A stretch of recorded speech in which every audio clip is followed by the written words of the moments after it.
Gisel Anastasia akhirnya buka suara soal video syur mirip dirinya. Dihubungi saat dirinya sedang berlibur di Sumba, NTT, Gisel Anastasia mengaku bingung untuk menanggapinya.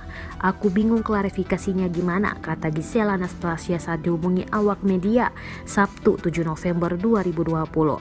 Ini bukan kali pertama mantan istri Gading Marten itu tersandung kasus video syur. Ia seolah lelah karena kembali dihubungkan dengan sebuah video syur. "Soalnya juga udah bukan kali pertama ya kena diaku," ujarnya. Sebuah video syur berdurasi 19 detik menghebohkan jagat dunia Twitter pada Jumat 6 November 2020 malam hingga Sabtu 7 November 2020.